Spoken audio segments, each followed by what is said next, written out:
This is a war that should have never happened. It's a war the Russians tried repeatedly to settle on terms that were very, very beneficial to Ukraine and us. The major thing they wanted was for us to keep NATO out of the Ukraine.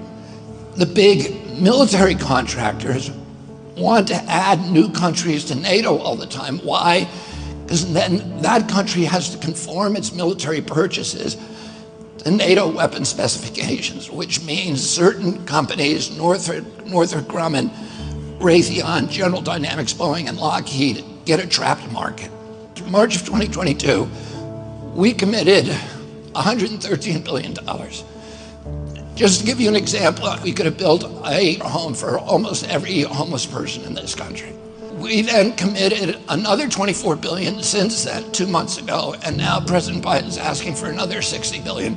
But the big, big expenses are going to come after the war, when we have to rebuild all the things that we destroyed.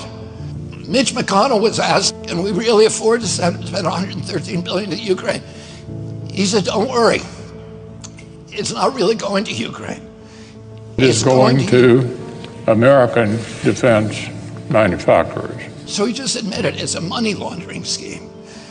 And who do you think owns every one of those companies? BlackRock. So Tim Scott, during the Republican debate, said, don't worry, it's not a gift to Ukraine, it's a loan. So raise your hand if you think that that loan's ever getting paid back. Yeah, of course it's not. So why do they call it a loan? Because if they call it a loan, they can impose loan conditions. And what are the loan conditions that we impose on? Number one, an extreme austerity program, so that if you're poor in Ukraine, you're going to be poor forever. Number two, most important, Ukraine has to put all of its government-owned assets up for sale to multinational corporations, including all of its agricultural land, the biggest single asset in Europe. In Ukraine, there's been 1,000 years of war fought over that land. It's the richest farmland in the world. It's the breadbasket of Europe. 500,000 kids almost, Ukrainian kids, have died to keep that land as part of Ukraine. They almost certainly didn't know about this loan condition. They've already sold 30% of it. The buyers were DuPont, Cargill, and Monsanto. Who do you think owns all of those companies? Yeah, BlackRock. And then in December, President Biden gave out the contract to rebuild Ukraine.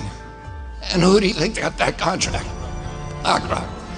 So they're doing this right in front of us.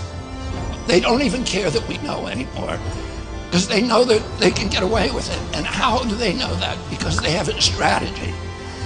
And that strategy is an old strategy, which is they keep us at war with each other. They keep us hating on each other. They keep the Republicans and Democrats fighting each other, black against white, and all these divisions that they sow.